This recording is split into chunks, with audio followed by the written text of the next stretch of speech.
ہم پاکستان میں تو اس موضوع پہ بات کر ہی نہیں سکتے، مطلب کسی بھی حوالے سے، ایون امیر شام کا نام لے کے بھی ہم اس پہ بات نہیں کر سکتے، اور اگر کریں گے تو کب سے ایسا ہمیں ہوا ہے؟ قانونی کب سے ایسا ہوا ہے؟ کب سے ایسا ہوا ہے؟ یہ آئی تھنک کہ جب ضیاء الحق کے بعد جو ہم، ایک فرقہ واریت کا جو کیوں ایک ایسا ہوا ہے؟ لہر، پتہ ہے کیوں ایسا ہاں ہوا ہے؟ اس کا ہاں جی مسٹر نذیر ایڈوکیٹ، کیا حال چال ہے بھائی؟ السلام علیکم، خیریت سے ہیں؟ اور خیریت سے ہیں بھائی؟ ٹھیک ٹھاک خیریت ہے، آپ سنائیں وکیل کیا حال ہے؟ صاحب ٹھیک ہے، کیا کیسے؟ حال چال ہے؟ ٹھیک ہے بھائی؟ ٹھیک ٹھاک آئی خیریت ہے۔ اللہ آپ کو سلامتی دے، حکم کریں۔ تمام حمد اس خالق ازل کے لیے، سکوں ہم، جھیل کو دیتا ہے جو کمل کے لیے، میں ان کے ماشاء نام اللہ، سے کرتا ہوں ابتدائے کلام، کہ ہم، جن کے نام فرشتوں نے بھی سنبھل سنبھل کے لیے۔ تو ماشاء اللہ، الحمد للہ الذی لا یبلغ مدحہ القائلون، حضرت علی علیہ السلام کا نہج البلاغہ میں بڑا زبردست خطبہ ہے، میں اس کا بڑا ہم، فین ہوں۔ تو ہر گفتگو میں اس کا آغاز اسی خطبے سے کرتا ہوں۔ تو پہلا میرا اللہ اللہ یاری صاحب ایک گزارش ہے کہ آپ جیسے لوگ ماشاءاللہ امریکہ میں بیٹھے ہیں اور ہم پاکستان میں بیٹھے ہیں، جی تو سر، پاکستان کے جو حالات ہیں خصوصاً ہم، سیکٹیرین وائلنس کے حساب سے، وہ شاید آپ کی نظر سے گزرتے رہے ہوں گے کہ ہم، ہمارے ہاں ایک کوئی بھی ایشو کہیں پہ بھی ہوتا ہے تو اس کا اثر پوری دنیا سے وہ پاکستان میں اور بالخصوص شیعہ مکتب فکر سے جو تعلق رکھتے ہیں ان پہ ہم، لازمی آتا ہے۔ تو صحیح، ہمارے یہاں ہزارہ کمیونٹی ہے، ان کی گینوسائڈ رہی ہے، ان کی ٹارگٹ کلنگ رہی ہے، دنیا ہم، کے کسی کونے بھی کوئی بھی شیعہ کے حوالے سے کوئی ایکٹیویٹی ہوتی ہے تو اس کا اثر پاکستان میں لازمی آتا ہے۔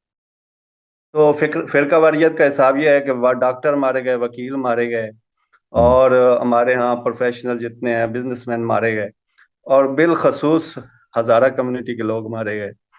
تو ہم، اس کی بنیادی وجوہات میں جو سمجھتا ہوں کہ ہم، وہ ہمارے ہاں میں بڑے ادب کے ساتھ عرض کروں گا کہ کچھ ایسے اشتعال انگیز موضوعات ہیں جو ان فرقہ واریت، بے شک کہ اس کی بنیادیں تو بہت پرانی ہیں، لیکن یہ اشتعال جو ہے، کیا نہیں سمجھتے کہ اس طرح کے جو اشتعال انگیز موضوعات ہیں وہ ہمارے ملک میں صرف آپ او سے بھائی آپ تو سمجھدار آدمی ہیں، آپ تو تعلیم یافتہ آدمی ہیں، ایجوکیٹڈ آدمی ہیں، آپ ایسی باتیں کیوں کرتے ہیں؟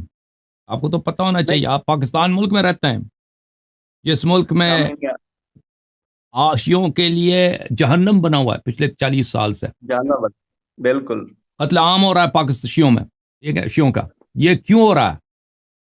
آپ سمجھتے ہیں ذاکرین کی خطابت کی وجہ سے ہو رہا ہے نہیں نہیں نہیں نہیں نہیں، میں دوسری یہ کیوں طرف ہو جا رہا رہا ہوں۔ میں ہے؟ وجہ کیا ہے؟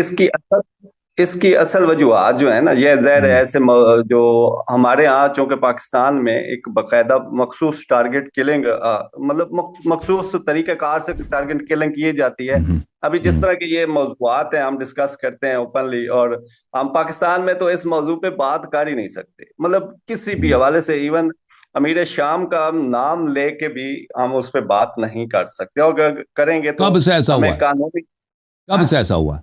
کب سے ایسا ہوا یہ آئی تھنک کہ جب ضیاء الحق کے بعد ہے؟ جو ایک فرقہ واریت کا جو کیوں ایک ایسا ہوا ہے؟ لہر، پتہ ہے کیوں ایسا ہاں ہوا ہے؟ اس کا کیوں؟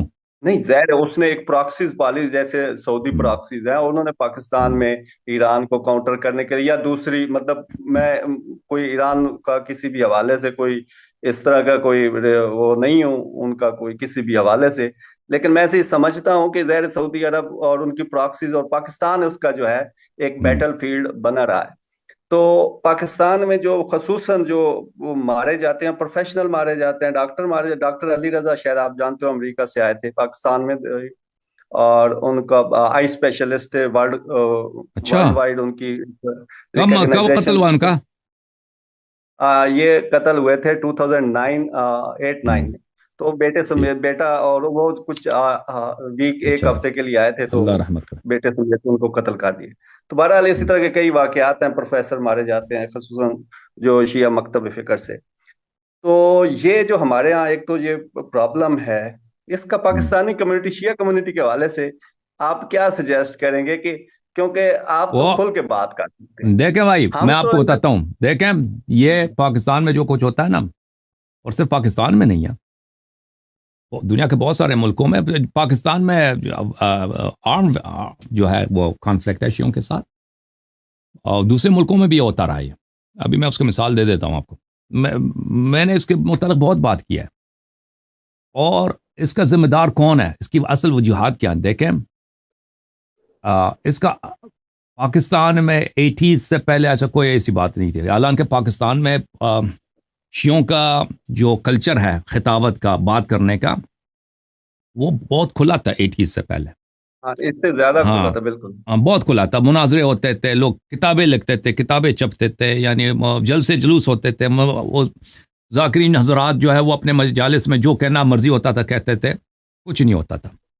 80s کے بعد یہ سلسلہ شروع ہوا ہے کہ پاکستان میں شیعوں کو قتل کیا جاتا ہے، اور ایسے پاکستان کے اندر ایسے گروہ بنائے گئے جیسے سپاہ صحابہ ہے، اس کے بعد لشکر جنگوی ہے. وہ اب انہوں نے کئی بار نام بدل دیا، اپنے مختلف روپ میں آ جاتے ہیں شیعوں کو قتل کرنے کے لیے. وہ آرمڈ گروپس ہیں جو ان کی ٹریننگ ہوتی ہے عسکری فنون میں، اور وہ ان کا آئیڈیالوجی ہے، ان کے فنڈنگ ہے، وہ شیعوں کو قتل کرتے ہیں. یہ ایسا کیوں شروع ہوا ہے میرے بھائی؟ دیکھیں آج سے 120 سال پہلے ایک بہت بڑے شیعہ عالم تھے، ان کا نام تھا سید شیخ محمد کاظم خراسانی.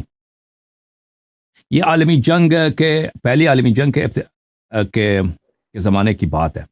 اس زمانے میں ایران میں قاجار خاندان کی بادشاہت تھی، اور قاجار بادشاہت بہت کمزور ہو چکی تھی ایران میں، اور ایران کے بعض علاقوں پہ روس نے حملہ قبضہ کیا تھا.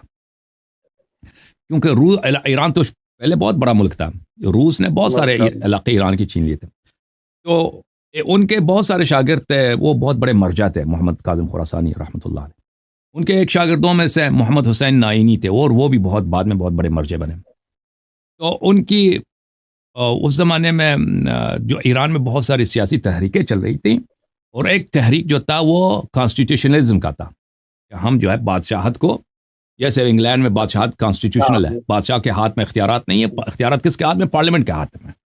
تو اس زمانے میں کیونکہ ایران میں بہت سارے 1800s کے اواخر میں، 1860s 1870s 1880s میں ایران سے بہت سارے لوگ جاتے تھے مغرب میں تعلیم حاصل کرنے کے لیے، نوجوان. تو وہاں سے جا کے کوئی انجینئر بنتا ہے، کوئی ڈاکٹر بنتا ہے، کوئی کچھ.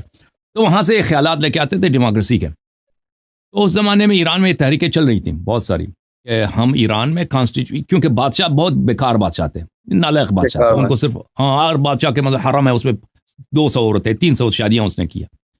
تو ان کے علاوہ ان کے بادشاہوں کا کوئی کام ہی نہیں تھا، یعنی ملک کی خدمت نہیں کرتے تھے بادشاہ. تو یہ حضرات چاہتے تھے کہ کیا کیا جائے، کانسٹیٹیوشن بنایا جائے کہ بادشاہ کے ہاتھ میں طاقت نہ ہو.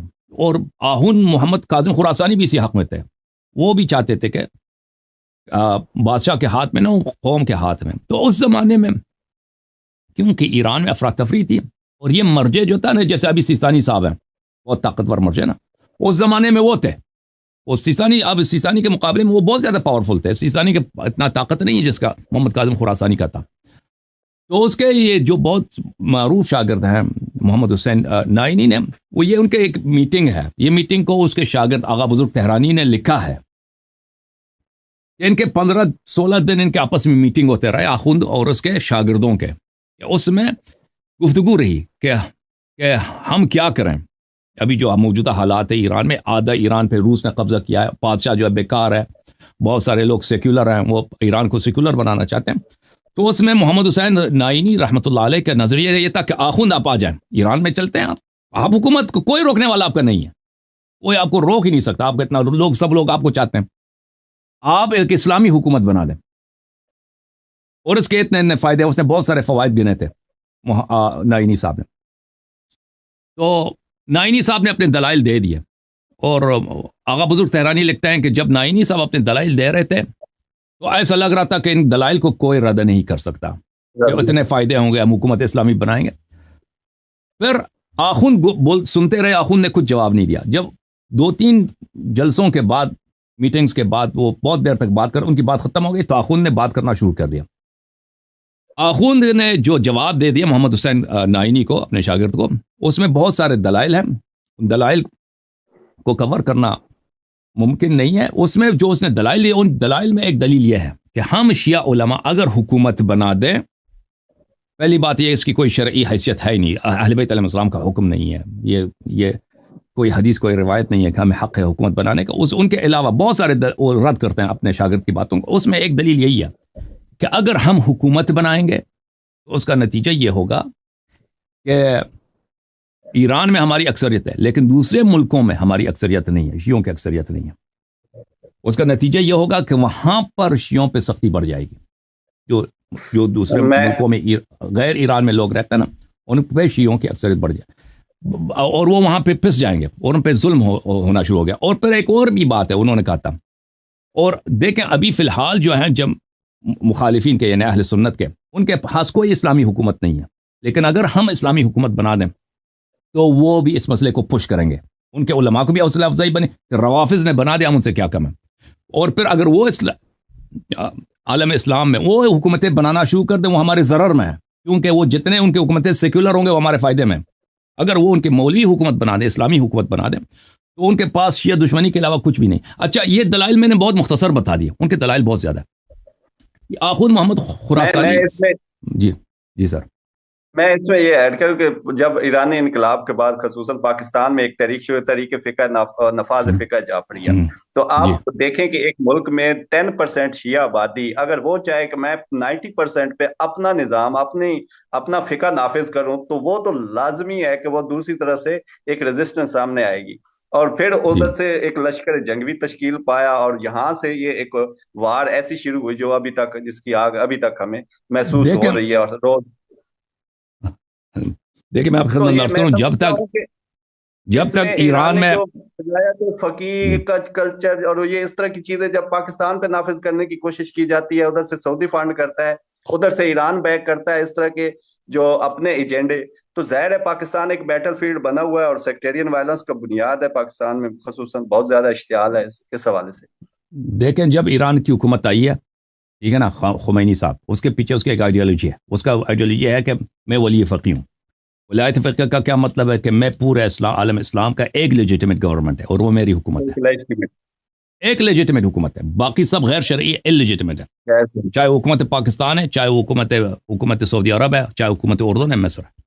اور یہ ایران کے کانسٹیٹیوشن میں آپ پڑھیں, یہ بالکل ان کے کانسٹیٹیوشن میں ہے کہ امت کی امامت اس کے کس کے ہاتھ میں, خامنئی کے ہاتھ میں, ایران کے سپریم لیڈر کے ہاتھ میں, یہ پورے امت کا امام. اچھا تو میرے بھائی اب دیکھو, جب تک شاہی ایران تھا, شاہی ایران ایک سیکولر آدمی تھا. وہ بعض لوگ کہتے ہیں وہ دین کا دشمن تھا, دین سے اس کو دشمنی نہیں تھی, غلط مولوی کہتے ہیں, لیکن وہ تھا سیکولر, اور کچھ مذہبی بھی تھا, لیکن اس میں مذہبی جو تھا وہ زیادہ صوفیانہ قسم کے ٹائپ کی مذہبیت تھی اس میں. لیکن وہ قوم پرست ہونے کی وجہ سے وہ شیعہ کارڈ نہیں کہلتا تھا, اس کو شیعوں کی پرواہ نہیں تھی.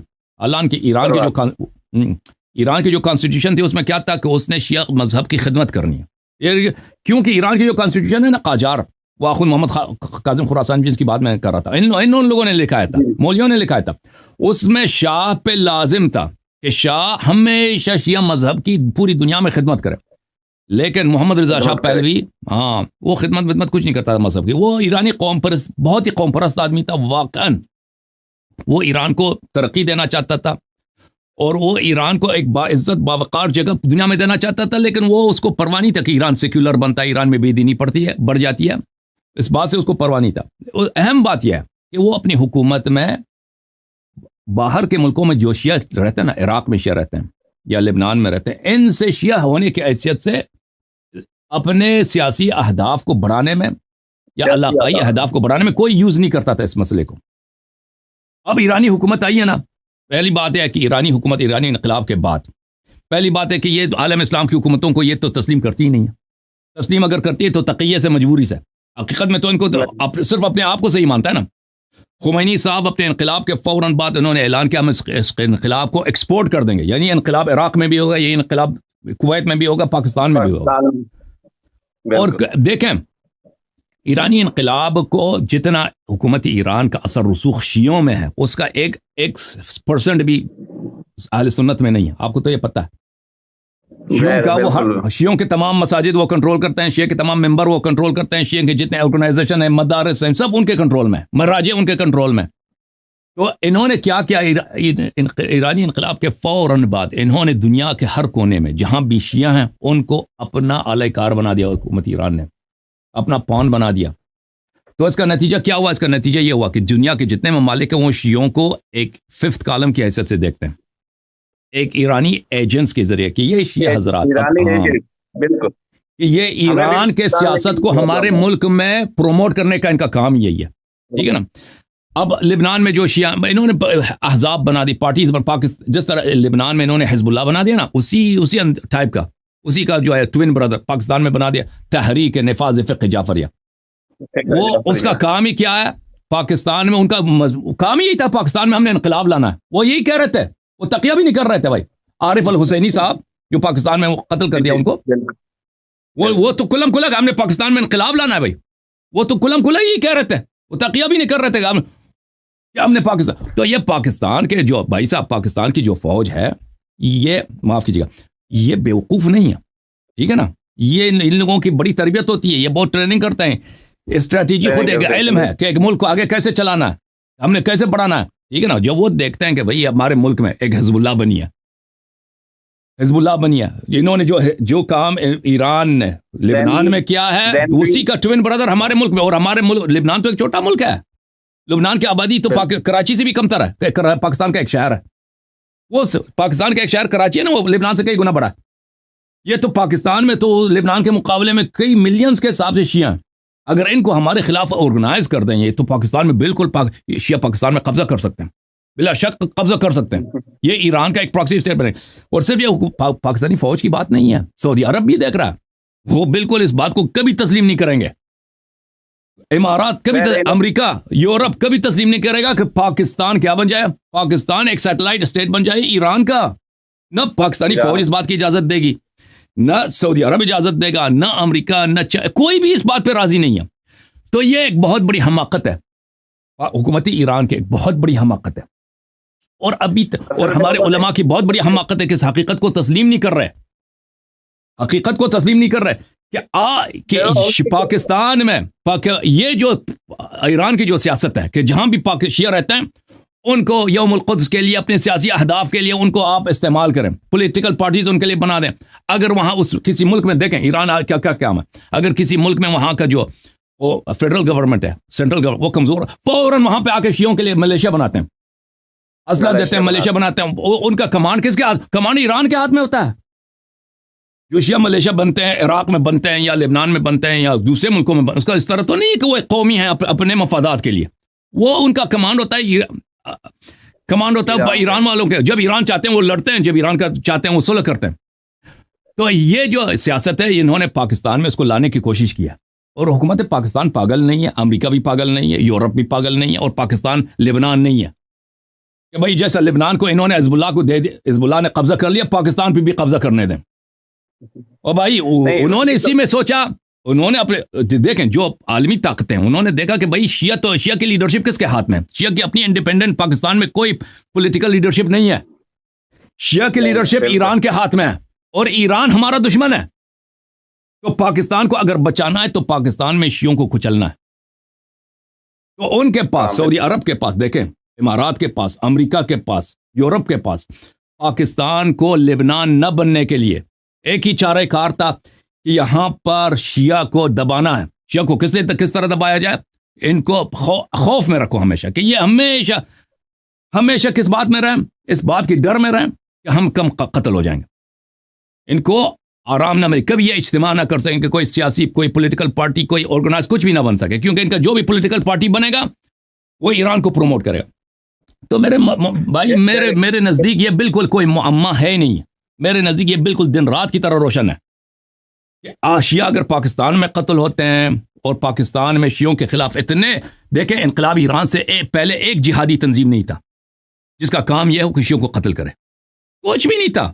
اگر کئی فسادات ہوتے تھے نا، وہ لوکل کوئی فساد ہوتا ہوگا، مثلا 60s میں کہتے ہیں سندھ میں کہیں لوکل وقتی اشتعال ہوتا تھا. ہاں وقتی اشتعال. وہ اس طرح نہیں ہے کہ ایک پولیٹیکل پارٹی ہے، فنڈڈ ہے، اس کے پاس اسلحے آتے ہیں، ان کے کمانڈرز ہیں، بڑے بڑے جلسے کراتے ہیں، کانفرنسیں کراتے ہیں، مدارس چلاتے ہیں. ان کا کام یہ شیعہ کافر شیعوں کو مار دو. یہ طے نہیں نا، تو ہندوستان کی تاریخ میں ایسا نہیں گزرا ہے. یہ کس لیے بنا ہے؟ یہ اس لیے بنا ہے میرے عزیزوں، میرے بھائیوں، کہ حکومت ایران شیعوں کو یوز کرتا ہے، شیعوں کو یوز کرتا ہے اپنے مقاصد بڑھانے کے لیے.